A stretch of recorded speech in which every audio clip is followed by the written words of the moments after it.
Hello, folks. Welcome to the Community Curation podcast, and I am your host, James Howe. How is everyone doing? How's your morning starting off? I hope it's doing well. We're trying out something new with the format of the show now, where I actually do have a introduction before we do the interview and such, more or less just to kind of lay out some gothic thoughts, let you guys sit there and know anything new that's coming up, or at least giving you guys a heads up with the interview in case if there is something triggering or not. But on today's show, we have my friend Khal Arthur. That's spelled Khal, Khal.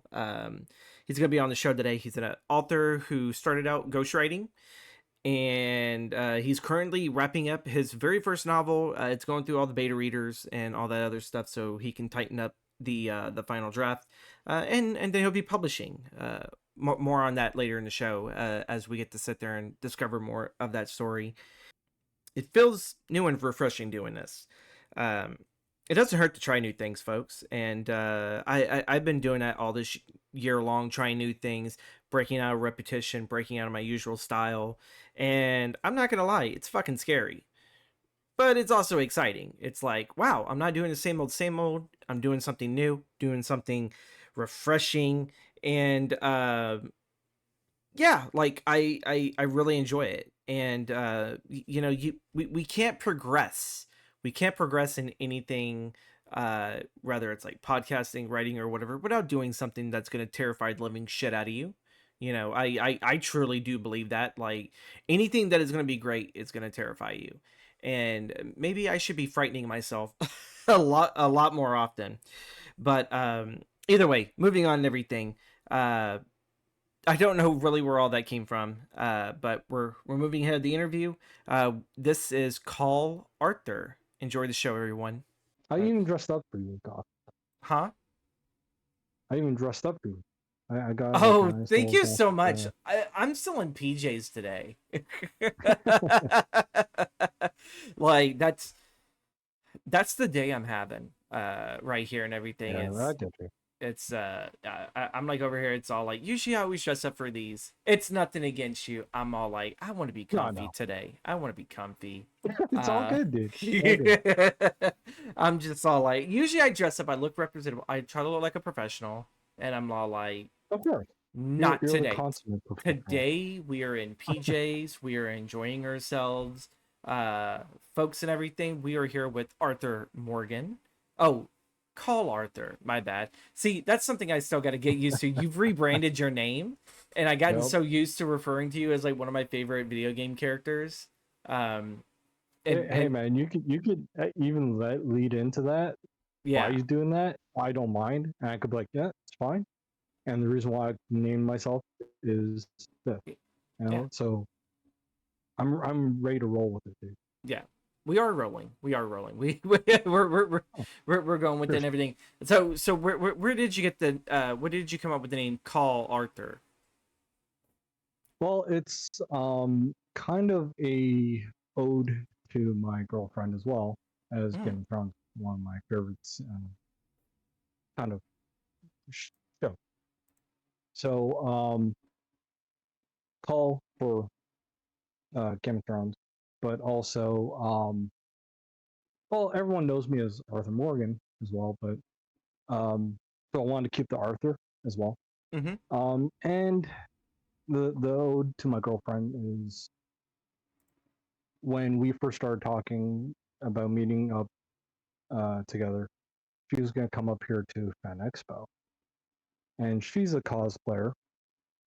And I was going to lose a whole bunch of weight, and I was going to dress or a cosplay as Khal Drago for her Mm-hmm. her Daenerys Targaryen. So I started growing my beard out very long, hence the beard. So that's part of the reason why I wanted to be called Arthur now. You know, you're the Kind first of a mesh. person. You're the first person that I've ever heard that. I guess it's like the correct saying for Targaryen or something like that.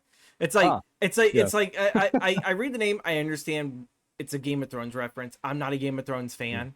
whatsoever and everything. But Oh, like, I gotcha. see the image, I hear the name, it's like that's Game of Thrones. That's fair enough and everything. But that's sweet Yep. that that it's connected to your girlfriend and whatnot. Wh- uh, uh, One of the big things that has drawn us together, that we've known each other for so long, was I ended up figuring out, was it before comic book club or during it that you were a writer and everything. I think that's when we started talking. Like we would wait for Krypton Yeah. and everyone to come in, and we just be talking about, oh, we're working on this, working on that, and everything. Like, Yep. yeah. Yep. What was it right around that time and everything? It was it was in the kind of pre comic book section when we just wait for Krypton just to come in. We'd talk about books and movies, and I found out that you're a screenwriter as well. Mm-hmm. So you and I kind of got back and forth about writing. So that's kind of Yeah. what brought that up.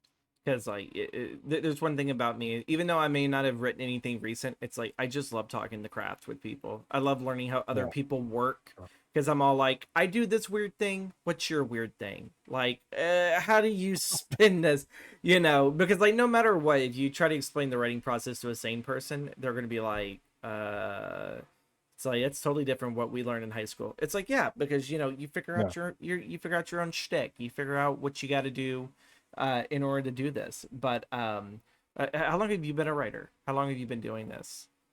My my first professional writing gig, I guess you can say, would be June 5th, 2020.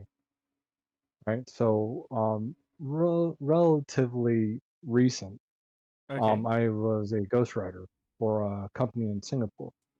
Mm. So they hired me to write a book, to ghostwrite a book, and I made a decent amount of money on that.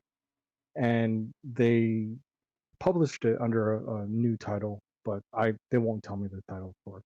Yeah. And so after that project, I'm like, hmm, I was fairly handcuffed with their restrictions, like because I had to go from point A to point C, writing everything in between. But they told me the points that I had to incorporate. Ooh. So I'm like, I think I could do a better job Yeah. without the restriction. So would they just So come up that's with the when I started. outline and then you had to go follow that outline Um, strictly verbatim? Not necessarily. They'll say like the concept was a character died and got reincarnated into a game, right? Okay. So they said, okay, character A has to die, get reincarnated into the game world, Okay. right? So that'd be the first 5 chapters. Five So I chapters to wrote, die and get put into a yeah, game? Oh my lord. and I'm thinking like I wrote like before they even told me that had to be in the first 5 chapters. I wrote 5 chapters of backstory of character development, like just flaws and making him human, right? Mm-hmm. So you can get emotionally attached to him. And they write back saying no, he has to die within the first 5 chapters. So I scrapped my entire 5 chapters and rewrote another 5 chapters Oh my in a lord. week. So then yeah, it was. I had to do that for a week, and I did that for 125 chapters That sounds like a with fucking five nightmare. thousand. It was difficult at times, right? Like I had to keep on that. I was writing. I had to write at least 5,000 words per chapter for 5 chapters. Send it to them, get them to basically agree to it, and then work on another 5 chapters next week. So So so it was very fast paced. Oh Lord, like, so they didn't even let you even try to even just get the first draft done. Were they just feeding you information like, okay, now this has to happen, and then this, and then that? Pretty much, like they would send me an email saying, okay, in the next chapter, this has to happen, this has to happen, this has to happen, right? I have to get there. You have patience So there, Arthur. yeah, it was I'd be all quite like, "Give me your fast-paced. outline. I will write the first draft and everything." And then if they're all like, "Well, no, no, no, we just want to see the next 5 chapters." I was like, all right," and then the next 5 chapters. I was like, "Bro, Yeah. what the fuck? Let me do Well, goddamn trust me in the process, and then critique it, me later." You know? it was like this. This is my writing process. Okay, Uh huh. Monday Monday to Thursday I would write. Friday I would edit. Saturday I would send it to them. Sunday I would have off. Monday I'd write again. That was the entire. That was Oh my my entire week for like a year. god, that sounds like Yeah. fucking hell, man. You said the Yeah. company was in It- Singapore, like. yeah. Was it for Yeah. like, or did they want to be like Wattpad, but they just couldn't have a server? And like, I don't even know, and plus English is not their first language, so yeah. I had to like communicate back and forth to them. Like, okay, what do you mean by that? So So it was like, did they have like a yeah, translator, or did you need to have a I translator for them? like they would use different pros, right? In certain words that I'm like, okay, I'd email them back like, okay, in this section, what do you mean by this has to happen, Okay. right? Or can I work with this, or can I loosely based it on this, you know? Is Mm-hmm. this a definite thing? Right? So yeah, it was Asking them all the questions interesting. so you can make sure you give the client what they want. You Yes. know. Yeah. Again, you that's a lot of fucking patience to me. It's like, just let me write the son Yeah. of a bitch, and then you can bitch at me later. It's like, uh, what's your I guess from that job, like, what was it Mhm. that you felt like you learned like, what was the best thing that you learned doing that job? The best thing I learned from doing that job in particularly was start off with a bang for me, right? Because in the first 5 chapters he had to die. Mm-hmm. Okay. So in my book, for example, in my first book, I start off with a very calm night. And then in the first chapter, chaos happens, right? Okay. To hook my reader in my next book that I'm actually currently working on, it's very serene. Like you don't, it's a picturesque day, and then chaos happens, right?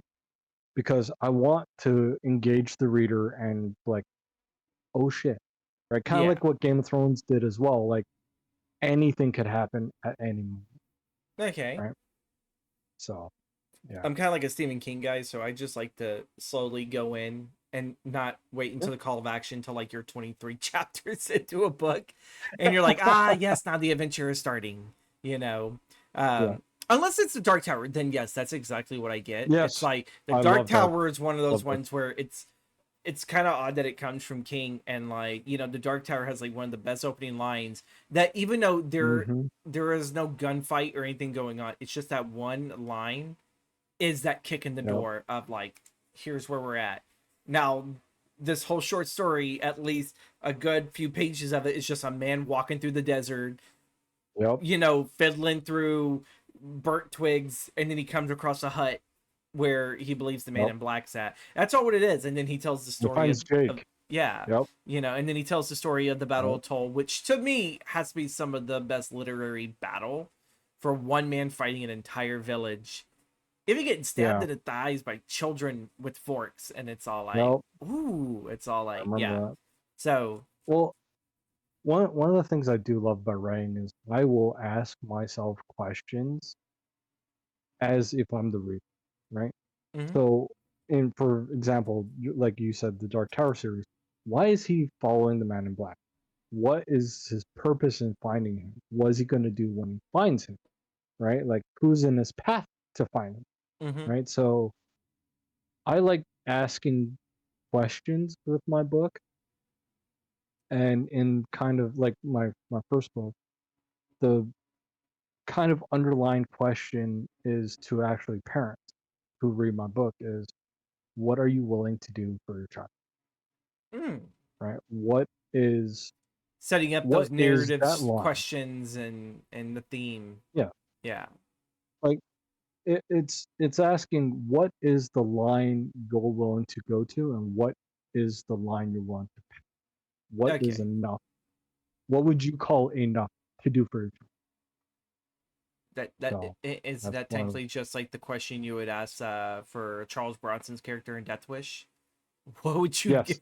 yeah, what would you go after your wife has been murdered and your child was, Yep. raped and everything, and he Yep.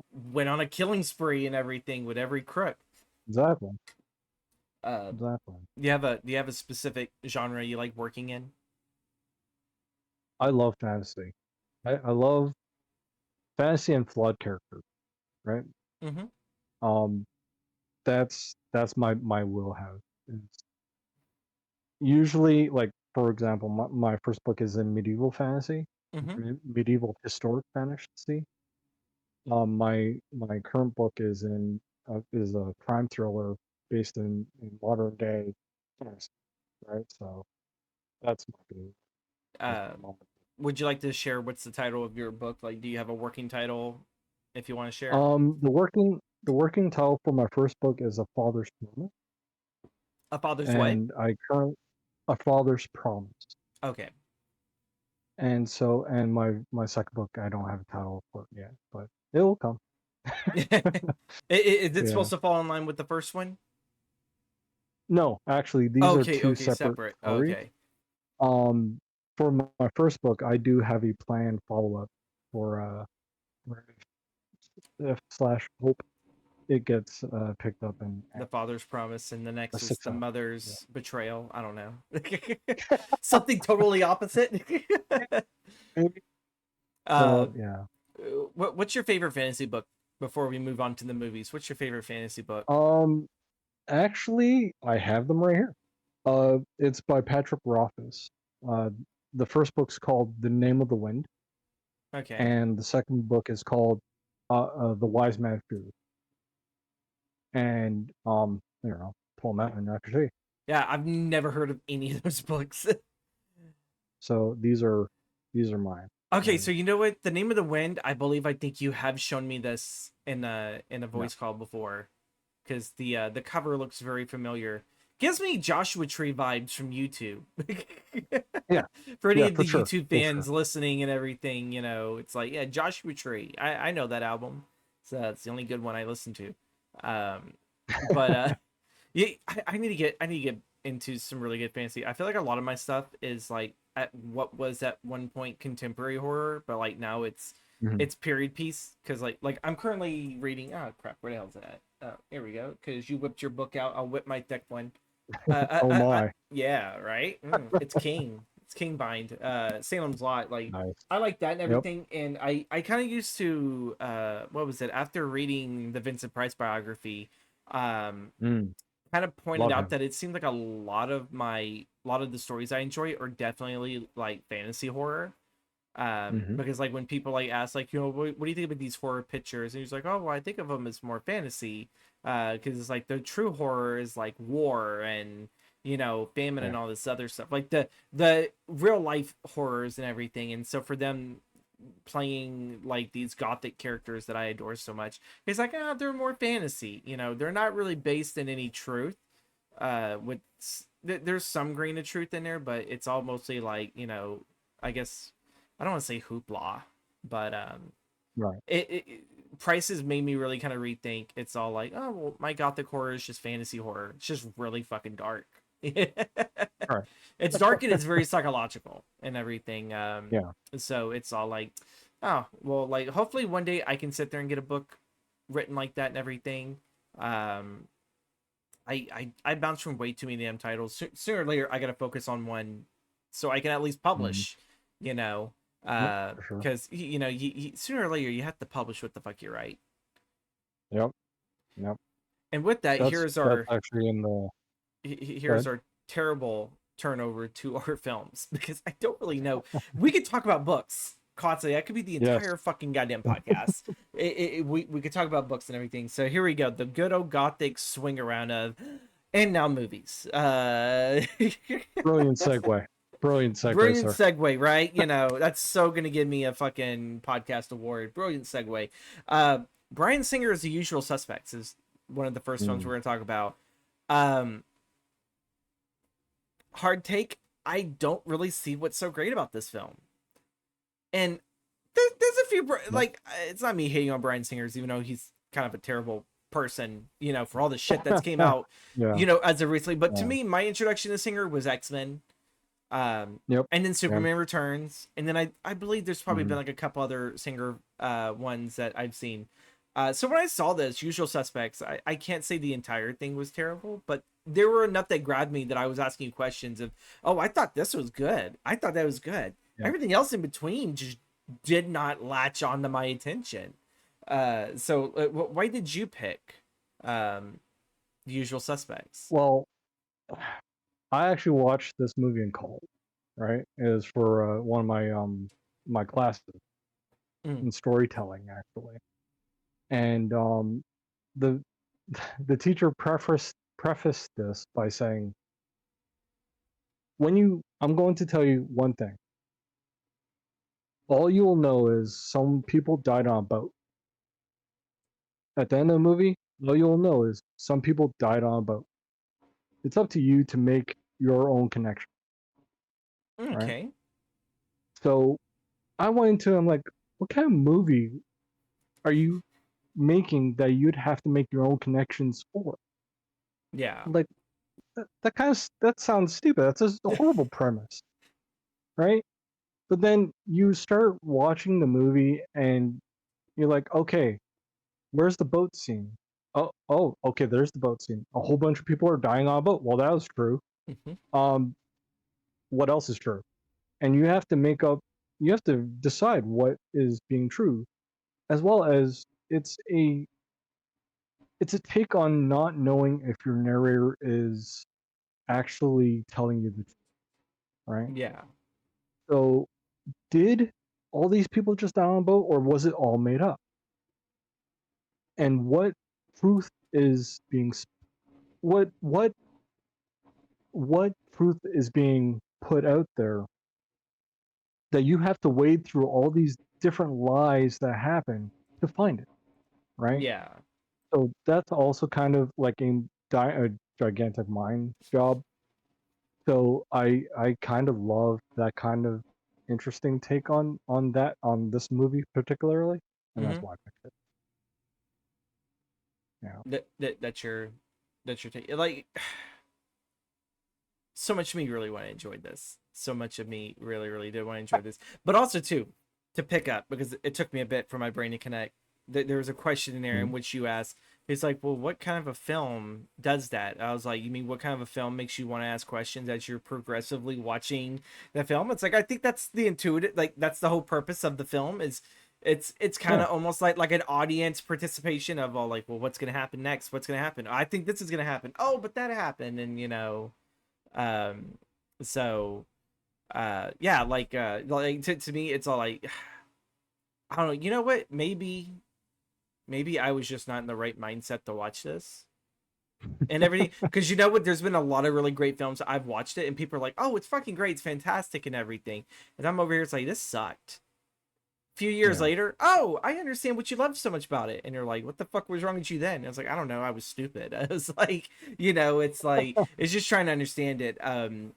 One thing I do want to point out, so trying to figure out the Kaiser, is it Kaiser Soze? Yep. Kaiser Oh, Soze. sweet, got it. Because I was gonna say something even more stupid. What did you think about the movie's twist ending? Because I didn't realize this was the film that had the big twist ending where it's all like, oh, it was this dude all along, but no one ever saw it, and I'm just like, it's like, where did I see this ending before? And I was like, oh, Scary Movie 2. No, Scary Movie 1. It was the first Scary Movie where it was Officer Dewey, Yes. Yeah. Or well, that was also but the also a dude, because take on the Scream yeah, franchise, because so. like he's like over here, like he played someone that was like mentally incompetent, I Hmm. don't think with a limp and everything, but you would sit there and you notice like right towards the end of that film, it's like he just completely just sheds this whole identity of what Yep. we were perceived as. And to me, I was always looked at this like, what the fuck kind of an ending is this? And then I watched this movie. I actually still think, even though I didn't really grasp a whole lot with Bryan Singer, it's just not even written by, it's written by Christopher McQuarrie. Um, Right. but just like how the story kind of like went, and then like you had this big reveal and Hmm. everything, and I'm over here, it's like, oh, that's actually really really smart. And we were talking offline about like just the year that Kevin Spacey had, because like, Yeah. it's like this one came out the same year as Seven did, and it's Yep. all like, dude, like that was like the year of like Mickey as fucking Kevin Spacey. It's like he can't be the killer, and then like it's like But he is. shit, like, yeah, because you would expect in your mind from your own experience, that's the killer, Hmm. that's the killer, which I can at least sit there and give the movie that is, I enjoyed that. I really sit there and hate it because there was some of these characters I truly enjoyed, like Stephen Baldwin and everything. The whole lineup scene, that was great and Hmm. everything. And Yeah. I actually saw the clip today where it sat there, it said something that like they had to do 12 different takes because Benicio del Toro kept farting. And like everyone in the Yeah. lineup is Yeah. just losing. So Yep. it was what was supposed to be a blooper ended up actually working for the film very much well. And I remember enjoying that because that's at the beginning of the film. It's like, oh, we get the iconic scene, and then it goes through and you're telling it through all these different, you don't know who to trust. I don't know. Maybe there's just so much thrown at me. So much thrown at me. I had a stressful Well, week, and my brain was all like, "You can't comprehend the story that Bryan yeah. Singer was trying to tell these people," And There are also Easter eggs, and I love how movies do put in like little sneak peeks at what is actually the ending sometimes, yeah, but the you have to foreshadowing. watch it. Yeah, we you have to watch it maybe again and again to really pick up on them. Hmm. And one of the foreshadowings is Soze in Turkish, I believe means speaks too much or something, right? Which Yes, is yes, verbal, yeah. right? It So it's in his name. I was Yeah, like really? yeah. It's I was like like, wow. because what was it? I'm over here trying to look it up. Yeah, Roger Verbal Hmm. Kent and everything. And Yep. I'm over here, it's all like verbal, verbal. I was all like, oh shit. I was like, that was at least smart. Okay. It's like I Yeah. get it. Even though No. to me it felt like I tuned out for like a whole part of this, but I understand like the main plot. But as like the bodies start dropping and Hmm. everything, and I'm like over here, it's like, all right, well, I definitely know it's like Gabriel Byrne. He looks too damn nice of a guy to be this dude. And believe it or not, I was actually kind of thinking it was going to be not Benicio del Toro. I thought he was going to be the red herring because it's Yeah. all like Yeah. oh, like he looks too damn dumb. It's like he's got to be the smart one. I was actually shooting for Kevin Pollak. He Yeah. I looks could like see that. he I could looks see like the that. kind of guy of law, like, do I look like I run an operation like this? When it's like, yeah, Yep. actually you do. Like, Well, you have Gabriel Byrne, who's a bad guy trying to go good, trying to go yeah, clean, right? You have the crazy McManus guy, which is uh Baldwin. Baldwin, right? You have the kind of fast talker, you know, kind of foreign guy, which is Benicio del Toro, which is like, oh, yeah, okay, all right, just and he just keeps going, right? No matter what happens, Yeah, he's gonna talk over you, right? And then you have the smart kind of, listen, I didn't do anything, guys, like, yeah, which is Ken Pollock, right? And then you have like the like very subtle, very like non unassuming person in Kevin Spacey, right? yeah. So like it's just all these different kind of personalities blended together in people, right? Mm-hmm. And you're like, okay, well, which one of you is going to be the one, right? Yeah. Well, like even I'm looking right now at the poster for it. I think it's Mhm. the theatrical release poster, and of all these guys, Kevin Pollak kind of looks like this, like almost kind of like I'm not threatened by you. Like he's not really puffing Yeah. out his chest, but he has like the stance.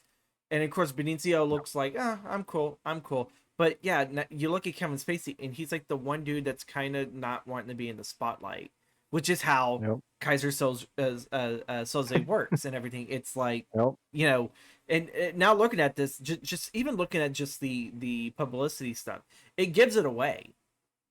Yeah. You know, he's all Yep. like, I don't want to be in the spotlight. You know, I want to sit there.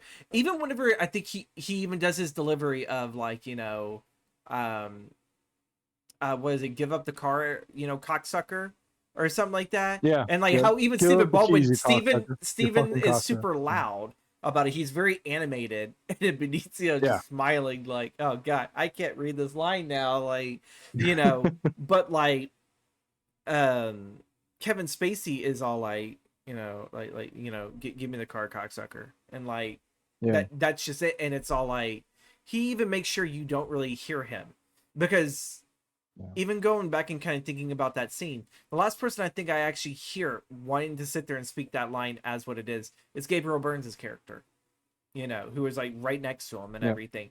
But Kevin Spacey, you don't really sit there and hear it. Almost intentional. No. Like that's Like he what. says it low. He says it Yeah, very lowly, right? And you also see his eyes, right? You see his eyes like read that line. He's like this, and he's just looking at the camera, or like the police double yeah. mirror, The right? see through glass Yeah. or the And one way so mirror. like yeah, and so you see him like physically look up, like challenge him, Yeah, do something, right? I Like just I you could hold me, but you have nothing against me, yeah. you know? So I'm just this gimpy looking dude, and that's is that the right word? I don't know if that Yeah, was the right word, but yeah, it see, works. see, see, I probably would have enjoyed this film a lot more if I probably watched it with you and everything, because like Yeah, it's all like I don't like this film, and now the way I'm talking about it's like, oh, you know what? I think I actually kind of like this film. It's like it's more probably something of it's better if you have someone there to bounce that brain, the yeah, ideas off, for and it's sure, like, for oh, sure. okay, maybe I am just being a dick, and like it's like I actually maybe enjoyed this. Maybe I could take that off the list that I didn't enjoy it. It's like, nah, I think I did. It makes me want to go back now and really look at it. Because I definitely know when they Mm, were doing the interrogation, you would constantly switch back and forth of the mysterious man that shot Gabriel Burns. But obviously, we can tell in hmm. the story that was not Gabriel Burns that did it. Right. But also, too, it's all like the body that they used to fill in, it doesn't fit Kevin Spacey's body neither. Yeah. So it almost feels like in your brain, it's like that doesn't match the body type. It's like so it's got to be Baldwin or Del Toro and everything. Hmm. But we're gonna swing on over to from Unusual Suspects to V for Vendetta. Uh, Probably right next to Sin City. It's the most highly stylized comic book film. Yeah. Well, I was actually gonna say the same. I love the stylization of V for Vendetta and Sensei together, Mm-hmm. and to me, V for Vendetta and Sensei both have points of where the style works for them, Mm-hmm. and that is one of the reasons why I love them. And I would put them side by side, right? Because I again love them just so much. Yeah. Yeah. I really want to sit there and read the actual source material that is from Alan Moore, but after the ill-fated first comic book club meeting where it's like, let's read in hell, Mm, everyone. And then I'm like over here, yeah. it's like, God, this is the most depressing dog shit I am Yep. absolutely fucking reading. It's like not dog shit in the sense that it's terrible writing, but it's all like when you come to a comic book, even if it's something that's supposed to handle a serious nation, you're figuring a police procedural, not some weird esoteric period piece drama that I'm over here. It's like, okay, Yeah. look, I love slow burns, but goddamn, something happened. Oh, there's a titty. Well, Okay, that yeah. kind of works. That's gonna only get me maybe through a few pages here. It's like give me some action, but it's not. It's Yeah. it's meticulously told. Have you read the actual graphic novel? I I have not, but in reference to From Hell, um, it was a slog. in my mind. Even though I do love the the the premise of Jack the Ripper, I do love the characterization of Jack the Ripper. Mm-hmm. Not, of course, not what he did, but I How do Alan like structured it. yes, as well as I have somewhat of a morbid fascination with serial killers as well. Um, writer and but I'm not gonna say um, nothing. right. I don't want to So go missing next. um, no, you're good, you're good. But the thing is, I I don't like what he did, but I like the stylization and kind of the mythos behind it. But in From Hell, it was, in my opinion, it was a bit of a slog. I do love the movie From Hell, Mm-hmm. but um, you're like, okay, I kind of know where like when I'm reading, well, when I was reading From Hell, I was like, all right, I kind of know where this is going. Let's get there a little faster, Yeah. just a little faster. You know what I mean? And then you start getting into the slog of him going deeper into madness and him just being a very wordy bastard. Yeah. Um, It's at a point and I was like, like, does this guy ever yeah, shut the fuck up? Just kill the bitch and yeah. fucking get on with it. And Like, I'm like, okay, I get it. You're a smart man. You're a smart man going into madness. Can we just get there, please? I think we even mentioned in Right? there Like, that it feels like some of the issues, it's like it comes off very preachy. It's very, very yes, preachy.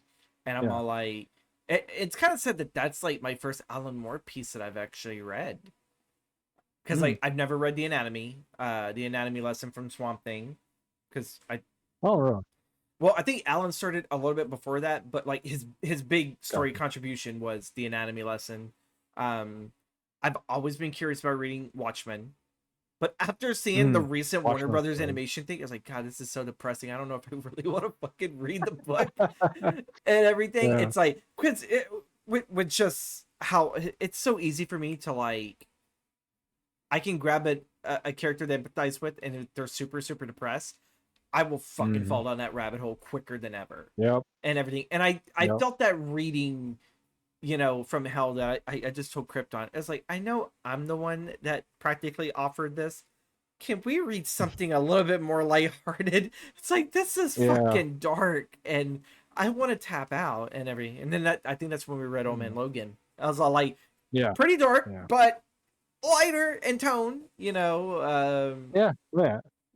lighter in tone.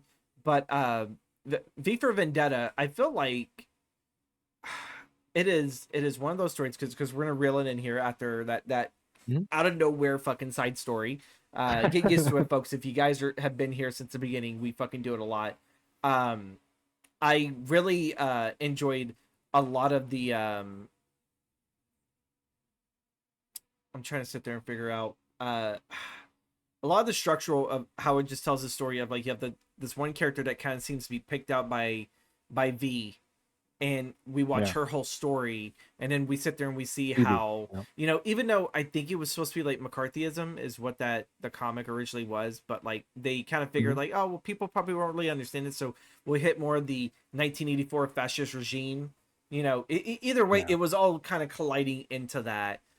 This film kind of takes some of that, and that's where Alan Moore kind of crossed the line. He's like, take my name off of the fucking, the material and everything. Because Yeah. I'm looking at the Wikipedia page and it only says V for Vendetta by David Lloyd. I was like, really? Mm. It was all like, wow. It's all like, Well, they would say it's like it was David Lloyd's take on the property. Right? yeah. Even though the So Wachowski, siblings, they were the ones that wrote the script, but based yeah. on, yeah, they completely took Alan off of there, and I'm all like, oh lord. It's like, what do you think about um I guess authors like that if they feel that way about their works being adapted? I I would love to ask David Moore to like why like did he like the film or not, Mm-hmm. right? Because I know from the writer of Interview of the Vampire, like I think it was Anne Anne Rice. Rice. Yeah. Yeah, she didn't like the movie at all, and that's why she wanted her name off of it.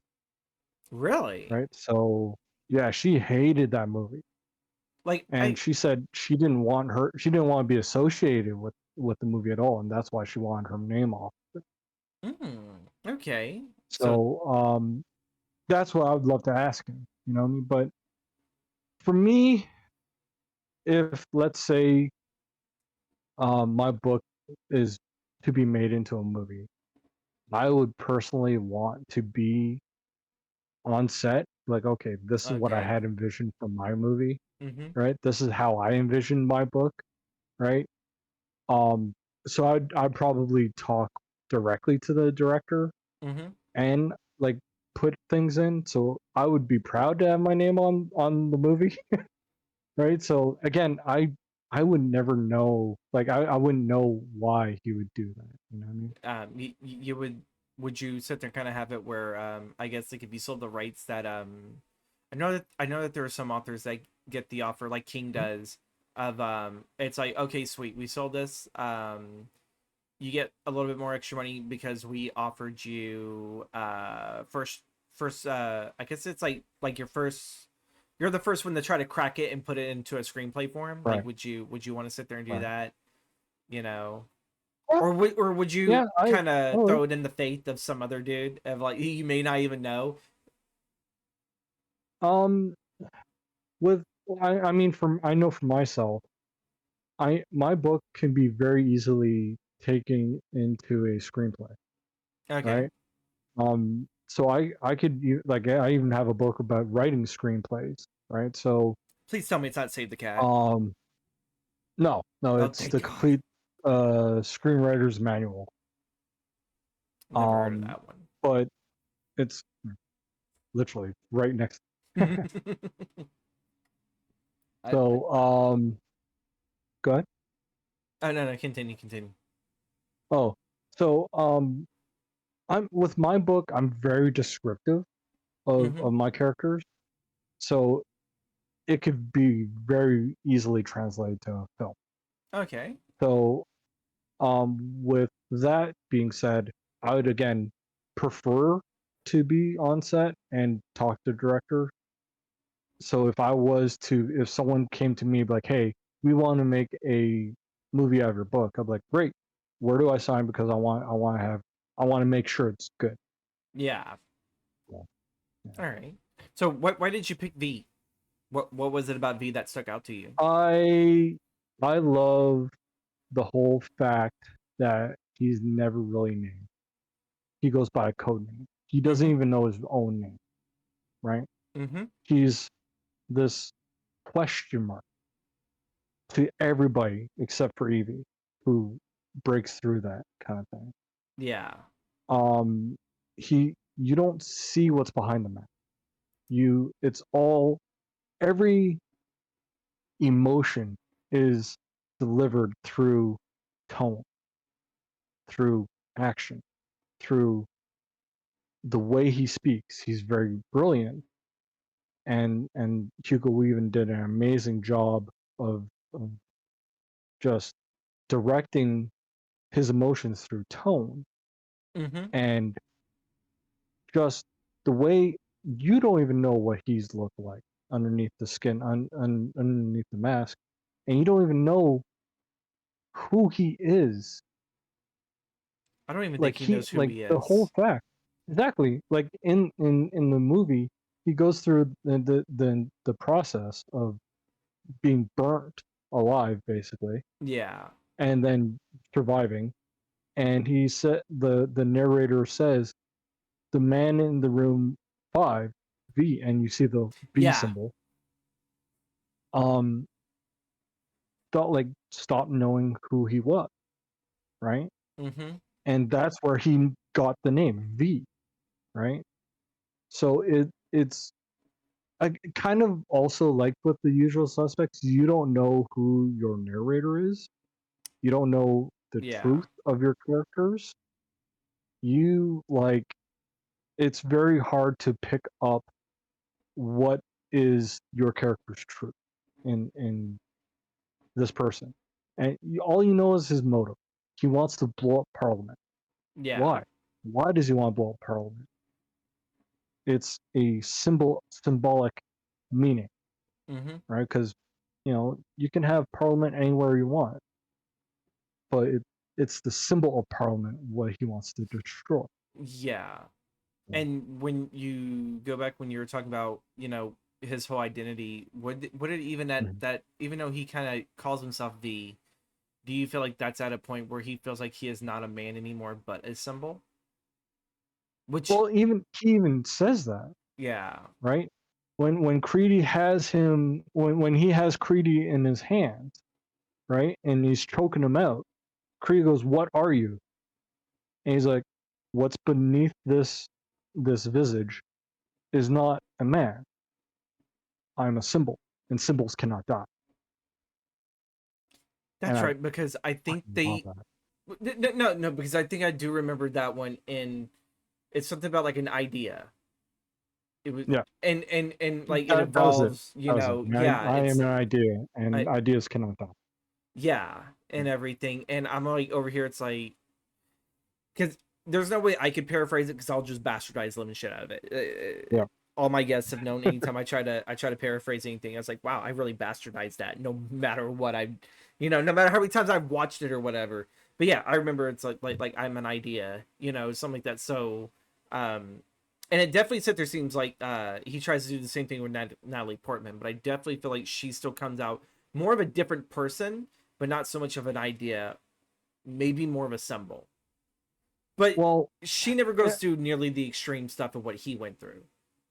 no, and he kind of shields her from everything that he went through, Mm-hmm. right? Like he didn't drug her. He didn't like go through crap that he went through. Yeah.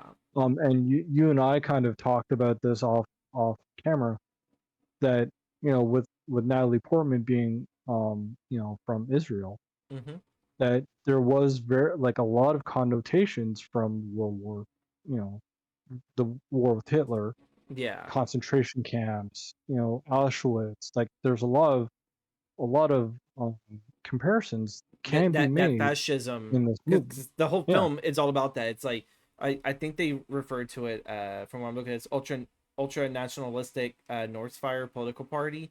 It's yeah, like it's all fascism. yep, It's like it just taking that and blowing it up into a hyper comic book kind of style. But this film was able to sit there and use that and not make it feel so comical as make it more feel real. Like more yeah, 1984, we control the media. Because like even Stephen Fry, mhm, God, I believe it or not, I will sit there and say Stephen Fry is to me one of the best characters in this fucking I uh I love it. in I this love film and him too. everything Yeah. because he's willing to go out Hmm. there and say what the hell's on his mind, even though he knows he's gonna get in trouble Hmm.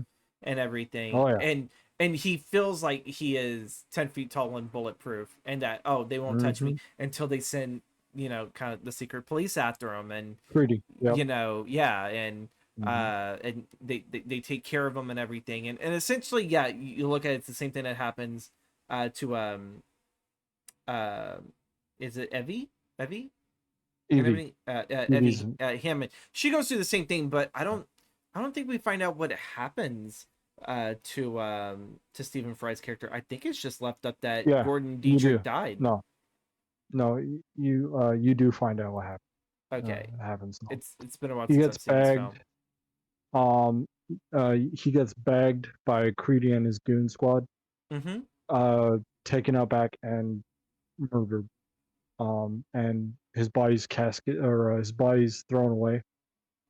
In one of the like black sites, quote unquote black sites. Mm-hmm. Um, and V is the one that gets to Evie before going after Diedrich. And Yeah. when he actually gets to her, he finds out that Diedrich's been killed, and Okay. so that's why he takes her instead of Creedy. Yeah. So Okay. yeah. And everything. This definitely makes me want to have to sit there and rewatch the film. Go read the. Well, I for one, I have to give Alan Moore another try. I truly do believe that he is a Hmm. fascinating writer. I definitely cannot get into some of the stuff that when he really starts to get into, I guess, like the mysticism and Mm, a yeah. lot of this, like, oh my god, I cannot think of the name of, is it Victor Crowley? Aleister Crowley. Victor Crowley's the Uh, serial killer okay. in the Hatchet movies. But yeah, Aleister Crowley, like when it kind of starts getting into that stuff, I think that's like where I kind of lose base, and I'm over here. It's like, Mm, what are you talking about, Alan? But I would like to sit there and read the original one, sit there, see what's the connotations. I probably guarantee I could probably read that and be like, wow, really? They just changed, instead of it being McCarthyism, it's something else. It's like, did you really yeah. get pissed off? Because I was like, I felt like, I think he should have also kind of like acknowledged that, like, just because you're like maybe a well-known author, regardless if it's the field of comic book or novels or you name it, it's all like, it all depends on the interpretation of the filmmakers at hand with your stuff. It's not going to be a direct, unless you want that, like, you better be directing it and writing it yourself and producing it. Yeah. It's like, that's the only way. And I think Alan kind of just wasn't all interested in that. It was just like, I don't know, I don't want to sit there and say he did for a paycheck. I don't want to really believe that. That seems too cynical. um but what are your thoughts on, before we move on to your final film, to League of Extraordinary Gentlemen? Mhm. Have you I seen that love one? it. I love it. I own a copy of it. Mm-hmm. Um, I will say it's one of my favorite bad movies that I love. It's a guilty pleasure. Um, it really is. It's right up there with Solo, with the horrible movie, and the Steel for me. I have all only three of those movies. the only good part about Solo, scratch that, there's two good parts. For one, it's the casting of Lando Calrissian being Childish Gambino. I know he doesn't go by that name no Mm, more. yeah. I'm forgetting the actor's name. Donald Glover and everything. Don't yeah Yeah, yeah. him. And then of No, course, not that Solo. Not that Solo. There's a movie before that one oh, is it? Oh, okay, okay, called my bad. Solo. Yeah, it's Mario Van Peebles. Yeah, I've never it's heard of that one. horrible. You're It gonna have is to send me a very. trailer for I will that. send you the link. Yep, All right. it's horrible. But League of Extraordinary Gentlemen, for the film, like, I know this was the Mm. film that essentially retired Sean Connery, but I love Sean Yep, Connery in this. I Like, love him. him Yep, playing like this leader that kind of passes on some new information poor to the Hermione. Billy the Kid Yep, kind of. I yep. love that. I love that it's I think it's like it's Mina. Yeah, Mina Harker and Yeah, everything. Mina She Harker. she Yep. becomes like a vampire and she's using her vampirism for good. Um Nasir Yeah, Rudin Captain Nemo. Shah is Captain Nemo. I'm all like, for Yep, one, growing up as a kid when this film came out, because I was 10 when this film came out, seeing the oh wow. Yeah. Nautilus come out of the Yep, water, and yep. I was all like, oh my god, this is, even though part of it is like I know practical, but the other is CGI. I was like, this looks so great. I Hmm. want to fucking ride the Nautilus and everything. And then Right? whenever there's the introduction to the, I call it an automobile, and it's just how he and like, I'm like, oh, that's right, because the period piece, the Yep, automobile was still a new commodity. Other people, because yep. was it Alan Quartermain would ride horseback Hmm. or carriage, Yep, and I was all like, oh, and then the the Rodney Skinner character, the Invisible Man, loved him. yep. Stuart Love him. I love Townsend his quips. Yep. Stuart Townsend was like on fucking fire of doing Queen of the Dam, where he played Mm, Lestat, and then like sitting there and playing Dorian Gray. I was like, this dude just yep. wants to dress sexy and woo women. Yeah. That, like, Oh, of course. Jason Fleming's Heartthrob. Hyde, Dr. Jekyll, Mr. Yep. Hyde, fucking Yep. fantastic and everything. I had no clue that Richard Ruxburgh was both Phantom M and Professor Moriarty, and it's all like, oh my Yeah. god, like, as a kid, it didn't peg me that like M was like, the bad guy the entire Or time. Moriarty. Yep. It was a Yep. phenomenal cast. Like, I'm pretty sure if I do read the comics, it's like, oh yeah, they definitely cut it. But just for a film of itself, if you take away the fact that it was a comic book, this is a fun.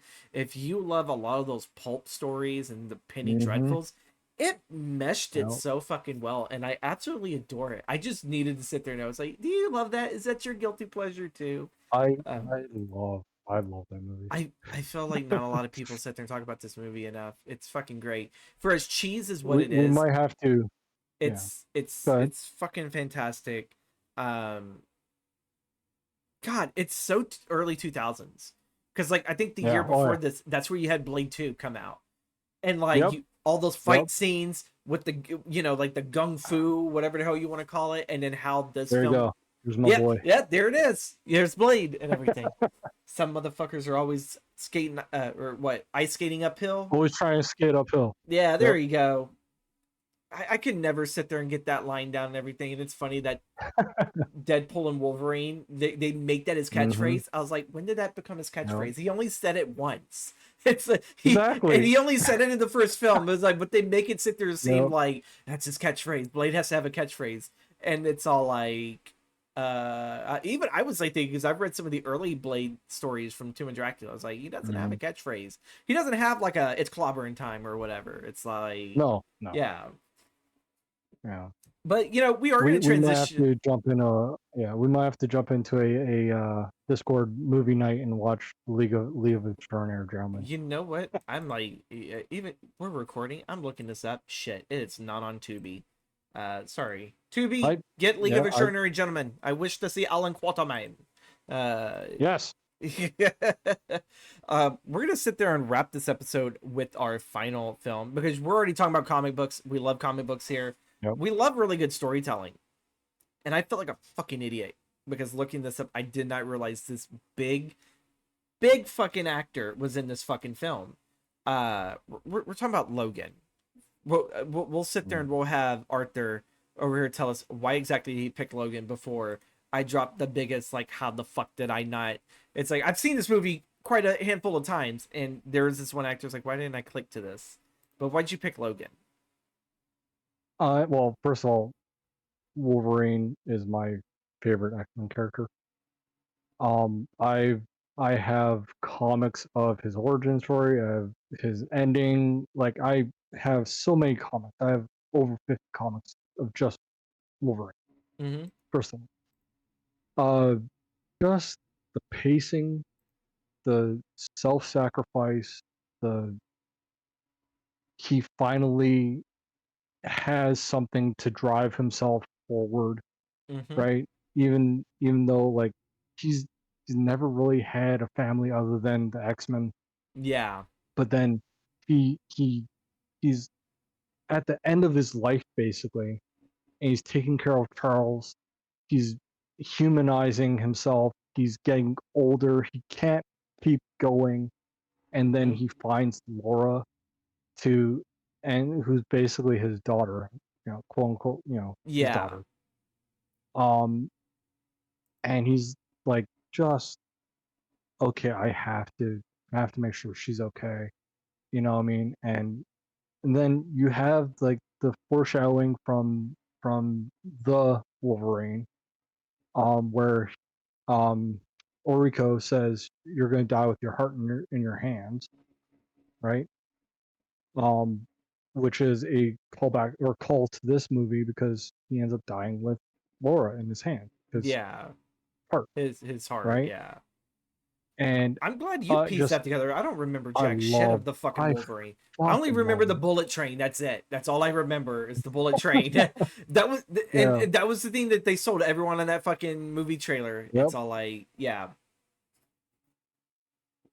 Oh my So like god. I said, man, I love this movie. It is just masterpiece. I agree and everything. I told you this before and everything. This is the Unforgiven of superhero films. Mm, Uh, yeah. and I mean, like, they've already alluded so much Western motif, especially when they're in Vegas and Yep. Patrick Stewart is watching Shane, and it's all like, yeah, no, Yep. there's a lot of story of Shane that is in this film. There is a lot of like like even like the Searchers where Logan doesn't really have a family, but essentially in this story Mm, it kind of like shows of the X-Men were your family and now we are your yep. family. Essentially it's Laura and Charles. um and so like he kind of has a different ending compared to those other icons of the Western genre of law, like, well, I took care of the bad guy, there's no reason for me to be here anymore and everything. And Hmm. it's like time for me to go. And yeah, he dies. You know, he saved the children. There's no more need for me and everything. And until Deadpool Wolverine, when Deadpool uses his fucking remains to kill Yep. the TVA Yep. people. But I was all like, oh, as Logan, you still had a little bit more left to go. But yeah, like story wise, everything. You cannot sit there and tell me the Western genre is fucking dead, because this film practically used that for Yep. for this and everything. It's like, as much as people say it's a superhero film, it's like, it's a Western. It is a Western in a It superhero really is. outfit. When you boil it right down to it, it's a Western, and it's talking about being redeemed in the eyes of someone you love. Mm-hmm. Right? You may have done some horrible shit in your life, but you are working to go in to help this person that you're caring about. Right? Yes. With it's Charles, he's trying to he's taking care of Charles after basically Charles killed all of the X-Men, basically, right? Yeah. Through the Westchester incident kind of thing. So he's taking care of Charles, and he's blaming, kind of blaming himself for one, not dying because of his regenerating powers, but also he's the only X-Men left, right? Yeah. He has to take care of Charles and make sure he doesn't go crazy like this again, because he's the only one that can, right?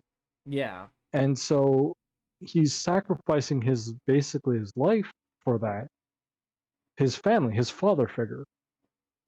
And then when Laura comes along, he's again sacrificing his wants, his needs, his personal beliefs into his goal is basically making sure she's okay and gets across the border, Mm-hmm. right? And so he literally just like he and I identify with him a lot about this. He throws himself into his goal to try to do what he needs to do. So that's another reason why I love Wolverine. Yeah. It's a perfect send off for the character, even though we get Yeah. another sequel. Yep. Thank you, Ryan Reynolds, for kind of bringing Logan back. Even though the only good thing about that film too that I can at least give is they put him in the costume. Where this film he didn't Yes. do it, but also too he Yeah. didn't need the costume, you know. Yeah. Um, but Richard E. Grant did not know he was in this fucking film. The guy that would he's had his share in What did he horror. play? He played the bad guy. He played the scientist that essentially Oh yeah. made the Wolverine Yeah, yeah, yeah. variant, You played the father, yeah. which is supposed to Or have the like son, technically. Yeah. yeah, Dr. Xander Rice. Is Yeah. a surgical head of Transigen, which was making the new mutants, even though Logan says like there are no more mutants, like, you know, they've Yep. gone extinct. And it's all like, well, no, it's like this dude is making a man. It's I don't remember if he's trying to activate the X gene or if he is forcing an actual mutation and trying to. Actually, I can't. it's neither actually. Yeah, He they drug the food, and all like they have their fingers in the food industry, yeah, and they're basically weeding out the X gene people, right?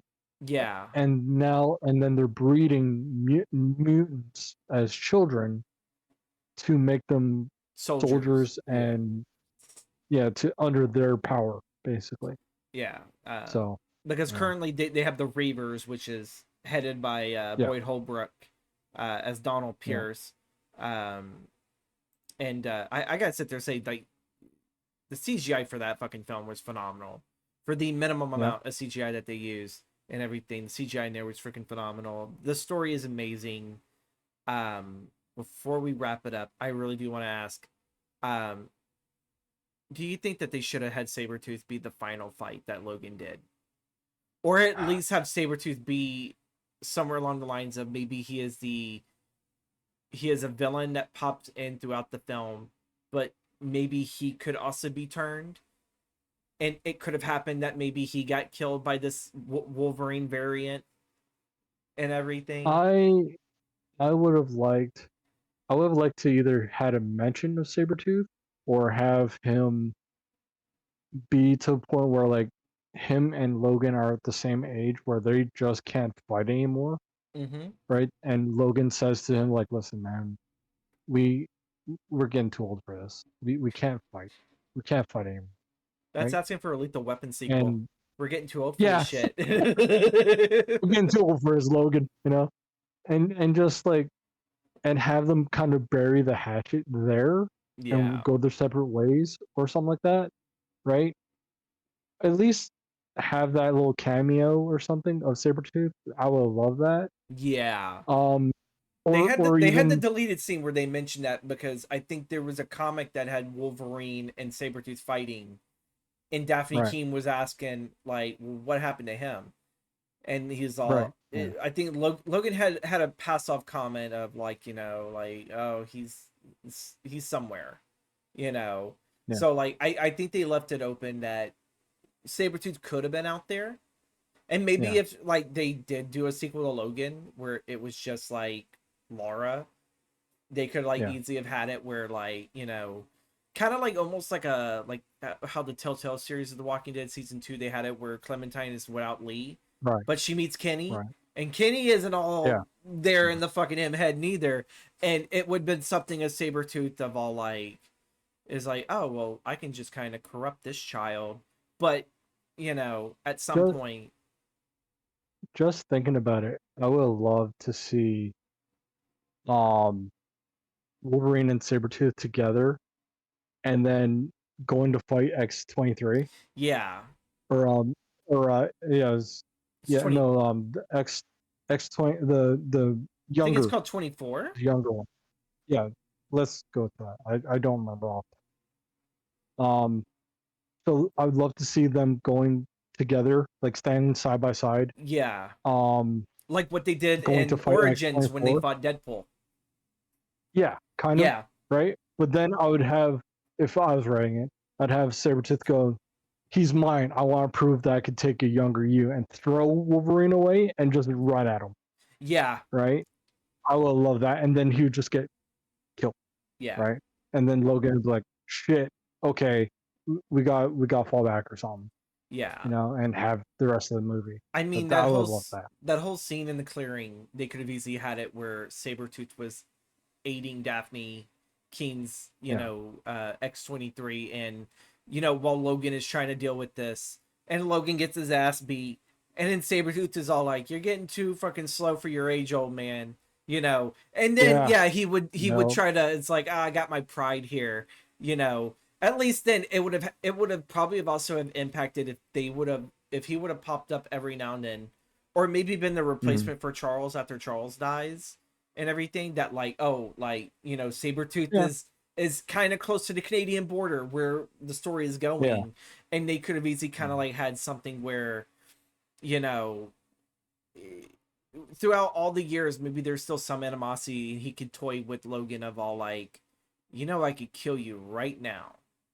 and it yeah, would be the easiest thing, but to him it's like, he's all like, but whoever fucked you up, I want to get a hold of them first, something along that line. yeah, like, Because even Leaf Schreiber's, yeah, I feel like Sabretooth, it's like, I want to defeat you, Logan, but I don't want you while you're beaten up and bruised yeah, by another person. It's like, I want you at 100% so we can have the no, fight, yeah. yeah, It goes to that pride, that pride of what yeah. Sabretooth has and everything. But do you have any final thoughts?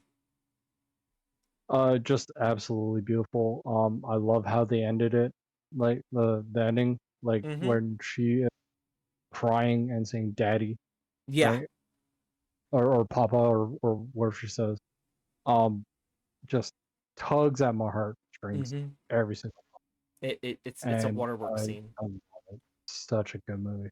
Yeah. Tell the fine listeners, where can we find you, Arthur, on the socials? Um, I I don't have socials yet, but I do plan on streaming soon in the very, very near future. So you can find me at Khal Arthur on Twitch. All right, there we go. Thank you so much, Arthur, again for being here, and Thank it's a you. pleasure as always to have you.